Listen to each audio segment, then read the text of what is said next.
সবারই different kind of বন্ধু থাকে। যেমন কাউর স্কুলের বন্ধু থাকে, কাউর অফিসের বন্ধু থাকে, কাউর আবার অন্য পাড়ায়, যে পাড়ায় থাকে না তার অন্য পাড়ায় বন্ধু থাকে, এবং সবচেয়ে যেটা ইন্টারেস্টিং থাকে সেটা হচ্ছে নিজের পাড়ার বন্ধু। সেখানে ছোট থেকে শুরু করে বড় সব রকমের লোকদের নিয়ে, মানে মানুষদের নিয়ে একটা বন্ধুত্ব তৈরি হয়। সেখানে হয়তো যে 34 বছর বয়স সেও তার বন্ধু, যার 18 বছর বয়স সেও তার বন্ধু, যার 40 বছর বয়স সেও তার বন্ধু, যার 27, 28, 29, 30 ডিফারেন্ট কাইন্ড অফ এজ নিয়ে একটা বন্ধুত্বের তৈরি হয়। ঠিক আছে, তো এই বন্ধুদের গ্রুপের মধ্যে কিছু ডিফারেন্ট কাইন্ড অফ পাবলিক থাকে। সেই পাবলিকগুলো নিয়ে আজকে আলোচনা। যেমন একটা বন্ধু থাকে, সে সব খেলায় ভালো, সে ক্রিকেট ভালো খেলে, সে ফুটবল ভালো খেলে, সে ক্যারাম ভালো খেলে, সে যে কোনো স্পোর্টস, মানে আউটডোর স্পোর্টস সে অনবদ্য খেলে। ঠিক আছে, তাকে নিয়ে সবাই মানে খিল্লি খাল্লাও করে। যেমন সে যখনই কোনো টুর্নামেন্ট হয় সবাই ধরে নেয় যে সেই নাকি চ্যাম্পিয়ন হবে। আদৌ সবসময় সেটা হয় না, কিন্তু তার একটা বিরাট হাইট, সে বিরাট প্লেয়ার। ঠিক আছে, ক্যারাম বোর্ড খেলা হলে সে খেলেই এমন যে সে তার সাথে খেলা মানেই সে নীল খাবে। ঠিক আছে, 28 পয়েন্ট সে পাবে, অপোনেন্ট কোনো পয়েন্ট পাবে না। ঠিক আছে, তো সবার একটা তার প্রতি নিয়ে একটা এরমই থাকে যে সে বিরাট প্লেয়ার, তার সাথে খেলা যাবে না। ঠিক আছে, তো এরকম একটা টাইপের বন্ধু হয়। আরেকটা বন্ধু কীরকম হয়, সে হচ্ছে দুঃখী আত্মা।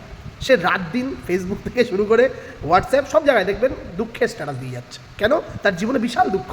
এদিকে যদি খোঁজ লাগান দেখবেন তার নিজস্ব বাড়ি আছে, নিজে ফ্ল্যাট কিনেছে, আবার তার গাড়ি আছে, তার বাইক আছে, তার হয়তো 1 লাখের কাছাকাছি ইনকাম, কিন্তু সে দুঃখী আত্মা। তার জীবনে সুখ নেই, কোনোভাবেই নেই, আর আসছেও না সুখটা। হ্যাঁ, আরেকটা বন্ধু কীরকম হতে পারে, সে হচ্ছে নেশা বন্ধু।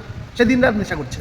কী খাচ্ছে? সিগারেট খাচ্ছে, গুটখা খাচ্ছে, খৈনি খাচ্ছে, ওটাও খাচ্ছে, জল। ঠিক আছে, সে নেশা করছে। তার জীবনে একটাই লক্ষ্য, কীভাবে কত বেশি নেশা করা যায়। ঠিক আছে, ওর জন্য তার নামই হয়ে গেছে নেশা। মানে ধরুন তার নাম আছে রাজা, তার আগে নেশা বসে গেছে, মানে নেশা রাজা।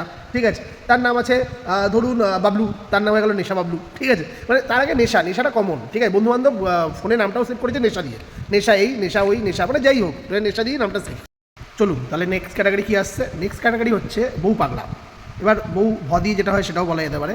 আসলে তার বউ বলেই দিয়েছে 9টার পরে বাড়ির বাইরে থাকা যাবে না, বাড়ির ভেতরেই থাকতে হবে। এবার তার জন্য কী হয়, এবার আমাদের পাড়ায় আড্ডাটাই শুরু হয় 9টা থেকে, তার জন্য সে কোনোদিনও পাড়ায় আসে না। ঠিক আছে, তো এর বিষয়ে এইটুখানি, আর এর বাইরে কিছু আর বলার জায়গা নেই, কারণ রাখেনি সে জায়গা আর। ঠিক আছে, বিয়ের আগে তাও ছিল, বিয়ের পরে তো আর নেই, একদমই নেই। তার পরের ক্যাটাগরি, এই বন্ধু হচ্ছে সব জানে। এই বন্ধু সব জানে, কী সম্পর্কে তার নলেজ নেই। সেটা জিম হতে পারে, ঠিক আছে, সেটা আপনার মানে পার্টি পলিটিক্স হতে পারে, পড়াশোনা হতে পারে, চাকরি বাকরি হতে পারে, কোনো দেশের খবর হতে পারে। তার জন্য তার নামই দিয়েছি আমরা এখন সেটাকে ম্যাগাজিন বাবা। সে ম্যাগাজিন, সে সব জানে, সে সাংবাদিক হয়ে গেছে। ঠিক আছে, মানে দেখা যায় না এমন সাংবাদিক। ঠিক আছে, বিশাল খবর তার কাছে। তার পরের ক্যাটাগরি আসে কিরাম বন্ধু, সে হচ্ছে হেলথ সম্পর্কে খুব সচেতন। সে চূড়ান্ত হেলথ সচেতন। যখন বন্ধুদের মধ্যে সবাই মিলে একটা আসর বসে, ঠিক আছে, সেই আসরে যখন জলপান করা হয়, এবার জলপানের সাথে কী রাখা হয়, কিছু সাইড ডিশ রাখা হয়, যেমন 4 টাইপের যে আইটেমগুলো আমরা বলি। ঠিক আছে, তার মধ্যে কী থাকে, ফিশ ফ্রাই থাকতে পারে, ফিশ বাটার ফ্রাই থাকতে পারে। সে এতটাই সচেতন, সে জলটা পান করে কিন্তু। ঠিক আছে, কিন্তু সে যখন ওই ফিশ ফ্রাই বা ফিশ বাটার ফ্রাইটা খায়, টিস্যু দিয়ে সেটাকে ভালো করে নিংড়ে নেয়, মানে তেলটাকে পুরো টিস্যুতে সোপ করে নেয়। তার বক্তব্য হচ্ছে জলটা খাওয়ার পর যদি ওটা খায় তাহলে ওই তেলটা নাকি ওই জলের উপরে ভাসবে। এতটাই সে হেলথ নিয়ে সচেতন। ঠিক আছে, এবং সে এতটাই হেলথ মানে সচেতন, সে এতটাই, তার কারণে এটা জড়িয়ে গেছিলো। ঠিক আছে, হ্যাঁ, তো সে এতটাই হেলথ নিয়ে সচেতন, তার কারণে সে মানে চাকরিটাও করছে জার্নালিস্ট। ঠিক আছে, সে মানে জার্নালিজমে প্রচুর পত্রিকায় লেখালেখি করে। ঠিক আছে, সেই লেখাটাও তার ক্যাটাগরি হচ্ছে স্বাস্থ্য নিয়ে। ঠিক আছে, সে বিভিন্ন ডক্টরের সাথে ইন্টারভিউ নিয়ে সেই সম্পর্কে জিনিসপত্র লেখে। ঠিক আছে, তার পরের ক্যাটাগরি কী আসে, ছ্যাবলা, অত্যন্ত ছ্যাবলা। ঠিক আছে, থাকবেই একটা বন্ধু যে সবার ওইটাই লেগে বেড়াচ্ছে, দিয়ে যেটা হয়। ঠিক আছে, মানে পেছনে লেগে বেড়াচ্ছে। ঠিক আছে, সারাদিন রাত দিন যাকে পাচ্ছে যেরমভাবে পাচ্ছে চেটে দিচ্ছে। ঠিক আছে, মানে কেউ তার থেকে নিস্তার পাচ্ছে না। সে সিনিয়র থেকে শুরু করে জুনিয়র কাউকে ছাড়ছে না, সে মাফি করছে না, মানে সুযোগ পেলেই বিভিন্নভাবে ডিফারেন্টভাবে গোল দিয়ে দিচ্ছে। ঠিক আছে, আর যা তাভাবে চাচ্ছে, আর সবাই ওর জন্য হাসছে। ঠিক আছে, তো এরকম একটা বন্ধু প্রত্যেকটা গ্রুপেই থাকে যে হ্যাটা করতে পারে, মানে বিভৎস সেন্স অফ হিউমার তার। ঠিক আছে, যাই বলবেন একটু ভুল বললেন শেষ। ঠিক আছে, এই ভিডিওটা দেখে হয়তো সেই টাইপের বন্ধুরা হয়তো কোনো না কোনো ক্ষুদ্র একটা কমপ্লেন করবে বা হ্যাটা করবে। ঠিক আছে, এটাও আমি জানি। তো এরকম বন্ধু সবার গ্রুপেই থাকে। তারপরের হচ্ছে এই, প্রত্যেকটা গ্রুপে একটা এই থাকবেই। ঠিক আছে, সে একটু মানে হাফ লেডিস টাইপের। ঠিক আছে, এবার হাফ লেডিস টাইপের। ঠিক আছে, তার চলাফেরা, আচার আচরণ, কথা বলার ভঙ্গি, ঠিক আছে, সব এরকম থাকবেই। আপনি চাইলেও তাদেরকে আটকাতে পারবেন না। আপনি আপনার গ্রুপেও দেখবেন অবশ্যই আছে এই টাইপের বন্ধু। তারপরের বন্ধু হচ্ছে প্রতিটা গ্রুপে যাই করে নিন একটা বন্ধু পাবেন যে টাকলা, একটা হলেও পাবেন, তার মাথায় চুল নেই। আমাদের সবার কনসার্ন ওর মাথার চুলটা কীভাবে পড়ে গেল। একটা সময় তার ফটোতে প্রচুর চুল ছিল, তারপরে চুল নেই, এরকম টাকলা বন্ধু পাবেন।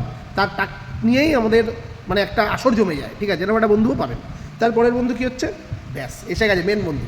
যাই হয়ে যাক, যেভাবে হয়ে যাক, যে কোনো জায়গায় হয়ে যাক, ঠিক আছে, কিছু হলেই ক্যাচরা, ফ্যাসলা আজকেই হবে। এরম টাইপের একটা বন্ধু আছে, ঠিক আছে, মানে সে ক্যাজরা নিয়েই বিশেষত্ব গুণ আছে। আদার্স গুণ প্রচুর আছে, সে কোনো সময় দুঃখে সুখে দুঃখে যে কোনো সময় আপনি তাকে পাশে পাবেন, কিন্তু ক্যাজরার যদি কোনো গন্ধ আসে সে সবার আগে ফ্যাসলা সে করেই দেবে, ওই দিনই করে দেবে, কোনো আর নেক্সট দিন ফ্রেক্স দিনের জন্য না। আর আইন ফাইন তার কাছে ইম্পর্টেন্ট না, তার কাছে ইম্পর্টেন্ট হচ্ছে তার ফ্যাসলা, ঠিক আছে, সে ফ্যাসলা করে দেবে।